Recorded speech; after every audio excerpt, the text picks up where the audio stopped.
Boa noite, pessoal. Professor Eliade de Física, mais uma aula de força de atrito. Antes de mais nada, inscreva-se no canal, deixe seu like, comentários, divulguem, eu agradeço.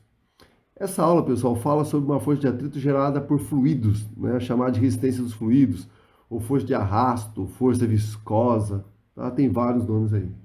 Um exemplo clássico, né, pessoal, é quando o meteorito entra na atmosfera terrestre. Então, o contato dele, certo, com o ar, né, gera uma resistência do ar, gera atrito, né, e, obviamente, calor. Então, a gente vê aquela imagem, né, foto, né, do meteorito, né, todo incandescente. Legal? Tem outros vários exemplos aí. Então, vamos lá. Vou entender um pouco dessa resistência dos fluidos, né, essa força de arrasto ou força viscosa. Então, eu imaginei algumas situações aqui, pessoal. Eu imaginei, primeiramente, ó, um corpo qualquer, certo? Então, ó, ele está dentro de um fluido, certo? Então, pessoal, esse fluido aqui, certo? Pode ser um gás ou um líquido.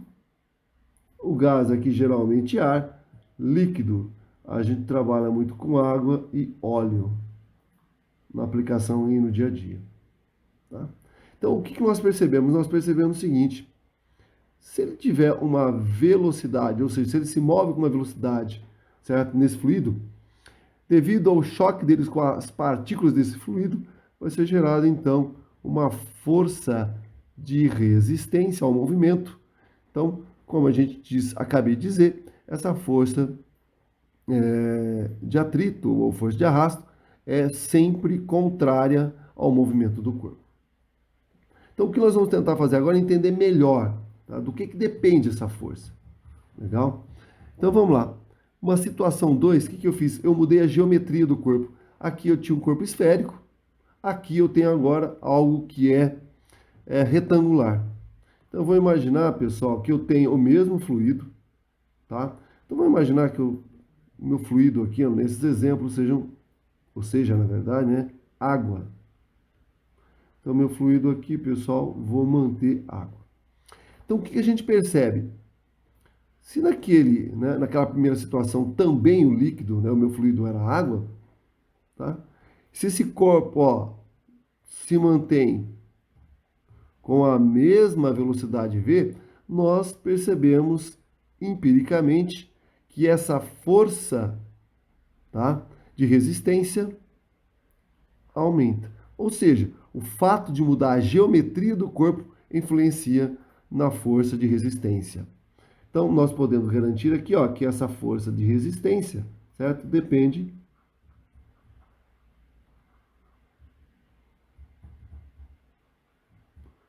da geometria do corpo. Um caso clássico aqui, pessoal, é quando vocês veem nesses testes que o pessoal faz em túneis de vento para aeronaves, para carros, para todo tipo de objeto, né? Então, pretende-se que, na verdade, esse objeto, o formato dele, gere o menor arrasto possível, tá? Fazendo com que você tenha ganho de combustível, ganho de velocidade e assim por diante. O que eu fiz agora é mostrar uma outra coisa bem legal. Eu peguei esse corpo agora, olha só, e simplesmente ele estava deitado, eu coloquei ele em pé. E de novo, vou colocar este corpo em movimento, certo? Com a mesma velocidade no meu fluido aqui, que continua sendo água. Então, ó, vou imaginar que em termos de velocidade ela seja o mesmo. E o que a gente percebe é que essa força de arrasto, essa força de resistência aumenta ainda mais. Então, existe aumento. Então, o que a gente percebe também aqui é que essa força de resistência depende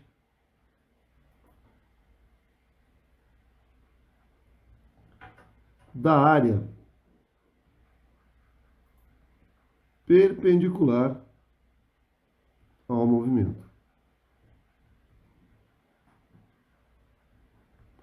Então, a área aqui, pessoal, era menor, né? A gente consegue perceber que aqui, ó, existe uma área menor, aqui uma área maior.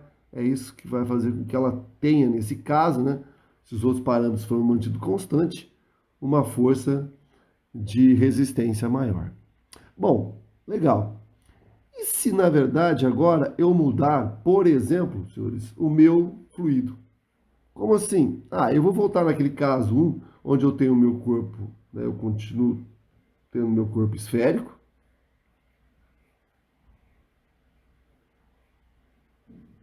Só que agora eu vou mudar o meu fluido, por exemplo, para óleo.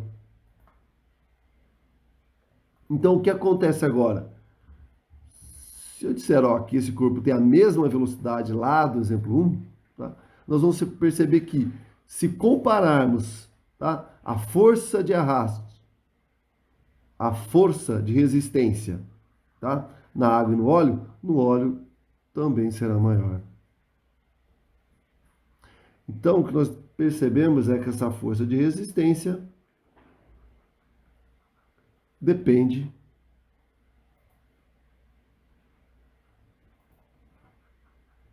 do fluido, das características dele, certo? Mas, de certa maneira, de maneira simples, depende do fluido. E para terminar, pessoal, uma coisa muito importante é o seguinte: o que eu vou fazer agora é mexer com a velocidade. Então, eu vou voltar, ó, com aquele meu corpo no mesmo formato.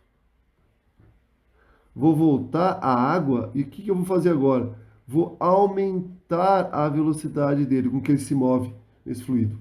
Isso é fácil de imaginar porque imagina você, né, se movendo, certo? Numa piscina com água até o pescoço. Tenta correr, certo? Você vai ver que na verdade a força de resistência imposta pela água é maior.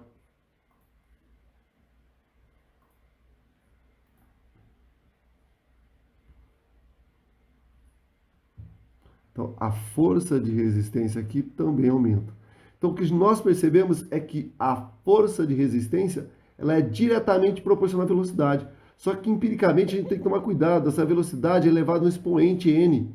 Então, ó, onde n é uma constante, e esse n é 1 para baixas velocidades.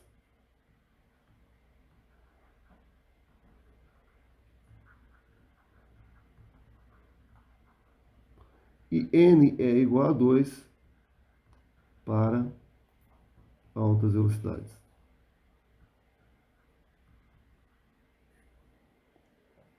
Você fala, Léo, o que são altas velocidades e o que são baixas velocidades? Pessoal, na verdade, isso aqui, ó, toda vez que você for trabalhar com um problema, eles vão definir para vocês se é para usar o N1 ou o N2, ou seja, se é para considerar um problema de alta velocidade ou baixa velocidade. O problema clássico do paraquedista, tá? Onde eu tenho força de resistência do ar, o N é igual a 2. Mas isso vai ser dito para vocês. Então, olha o que eu tenho. Se força de resistência é diretamente proporcional à velocidade elevada ao expoente N, para tornar essa equação uma igualdade, o que eu faço? Eu coloco o sinal de igual e uma constante de proporcionalidade K. E eu mostrei para vocês que essa força de resistência aqui depende de vários fatores. E por enquanto, eu só mostrei em relação a quem? A velocidade. Então, o fator K tem que, na verdade, carregar todas as outras dependências. Como assim? Olha que legal. Eu disse que a força de resistência dependia da natureza do fluido, ou do fluido, dependia da área perpendicular ao movimento e dependia da geometria do formato do corpo. Então, o K tem que depender exatamente, certo? Dessas três características, ou seja, da natureza do fluido, da geometria, ou seja, do formato do corpo e da área que é perpendicular ao movimento. Legal? Ah, e como é que eu calculo? Isso, tá? Isso vai ser dado para você. Se precisar calcular, vai ser dado uma situação onde isso vai ser possível. Então, pessoal, de forma geral, quando a gente fala em resistência, certo? Imposta por um fluido, é isso que vocês têm que saber. Joia? Uma aplicação bem simples disso, tá? Um exercício, então, que caiu na FUVEST. Então, só tomar cuidado, né? Com os dados, então vamos ler, vamos tentar resolver. Diz assim, ó, uma caixa de papelão de base quadrada, tá? Tá a base quadrada aqui, legal? Tem, então, ó, 0,2 de massa. Cai, importante, pessoal, com velocidade de 10 metros por segundo, constante, devido a quem? A resistência do ar.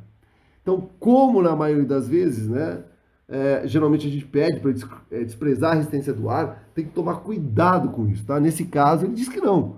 A resistência do ar faz parte, mesmo porque senão ele não teria velocidade constante. Está aqui a figura. Diz assim, a base mantém-se paralela ao solo durante a queda. Ó, vou mudar a história agora. Uma bala atravessa a caixa horizontalmente. Então, pessoal, ó, a minha bala tem que estar incidindo aqui, né, horizontalmente. Certo? E como esse objeto está caindo, né, ela vai furar uma das faces num ponto, a outra em outro ponto. Legal? Então ele diz assim, ó. Uma bala atravessa a caixa horizontalmente com velocidade. Grife também é constante, então as velocidades são todas constantes. Paralelamente a uma das faces. É o que eu disse aqui. Deixando em paredes opostas, como aqui, né? A parede A e a parede B, com furo com desnível vertical. Então, vou chamar isso aqui de parede A e parede B. O desnível aqui, certo? Tá? Entre o buraco de saída e o buraco de entrada é de 2 centímetros. Vamos ver o que ele pede, vamos tentar fazer. Qual a intensidade da força de resistência do ar? Então, ó, a primeira coisa é determinar ou tentar entender a situação. Primeiro, se o corpo tem massa, ele tem peso. Tá? Só que tem um problema.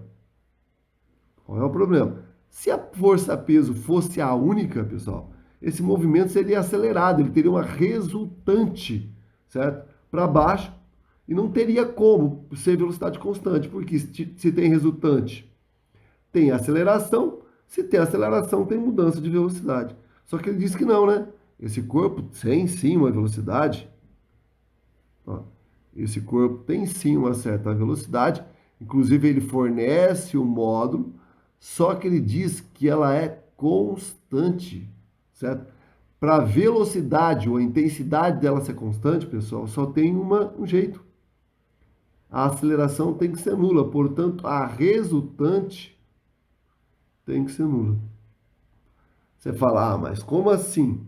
Olha, ele disse que existia a resistência do ar. Se o corpo está caindo, então, ó, contrário ao movimento, eu tenho a força de resistência, imposta pelo ar nesse caso.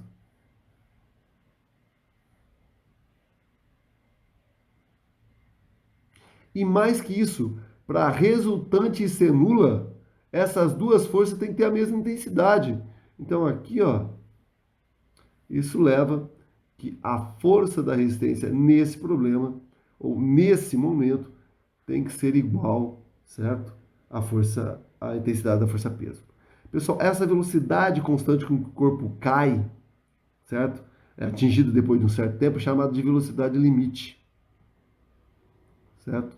E essa velocidade, essa ideia de velocidade limite, eu vou trabalhar em outra aula quando eu vou falar sobre o problema do paraquedista. Então, por enquanto, tinha que entender o seguinte, olha, velocidade constante, resultante zero. Tem a força-peso para baixo, contrário ao movimento. Se eu não posso desprezar a resistência do ar, tem a força de resistência do ar. Se a resultante é zero, a intensidade dessas forças tem que ser a mesma. Então vamos tentar resolver agora, né, responder os itens aí da questão da FUVEST. O item A fala exatamente sobre isso. Qual a intensidade da força de resistência do ar? Pessoal, então, a partir do momento que nós fizemos aquela análise lá, fica bem fácil, porque quando a velocidade é constante, a resultante é zero, e a força de resistência do ar, imposta pelo ar, é igual a força-peso, portanto, m vezes g, a massa foi dado 0,2, o g é 10, portanto, neste caso, a força de resistência do ar vale 2 newtons. O item B pede o seguinte, qual é a velocidade da bala? Tá? Então, para tentar determinar a velocidade da bala, eu queria que vocês entendessem o seguinte. Tá? Eu vou colocar aqui, pessoal, ó, vou tentar fazer... Opa! Rapidinho aqui a minha caixa de frente, está aqui. Certo? Então, o que nós temos? Nós temos o seguinte, pensem comigo, ó. Aqui você tem a bala entrando, certo? Então, se o corpo tivesse parado, pessoal, ela sairia na mesma posição, tá? Mas o que acontece? Ele cai com uma velocidade cujo a intensidade é 10 metros por segundo. Então ela vai cair enquanto a bola percorre o quê? Aqueles 50 centímetros. Então ela vai sair, por exemplo, aqui, né, pessoal? Estou exagerando na figura, né? Mas algo assim, tá? Então existe aqui o que ele chamou de desnível, tá? Entre, ó, o orifício de entrada e o orifício da saída. Nesse caso, o desnível que ele cita é de 2 centímetros. Então, o que nós temos que entender aqui? Nós temos que entender o seguinte, né? Se eu sei a velocidade aqui, ó, da caixa, certo? Se eu tenho quanto ela percorre, certo? Tá? Eu tenho quanto tempo a bala demorou para entrar aqui e sair aqui. Então, ó, se eu analisar primeiro a caixa,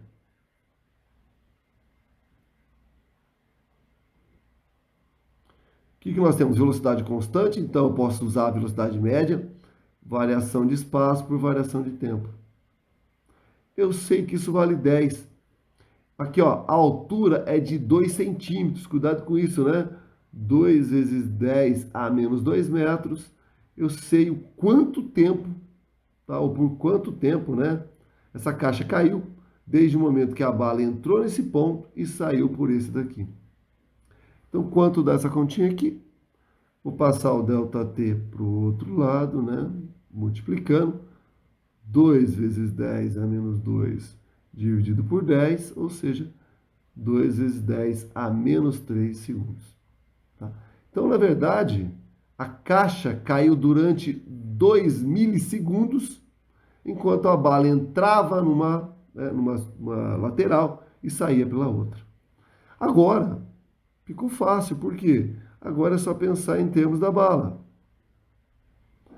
De novo, a velocidade é constante, então eu posso usar ΔS e ΔT, certo? Velocidade média.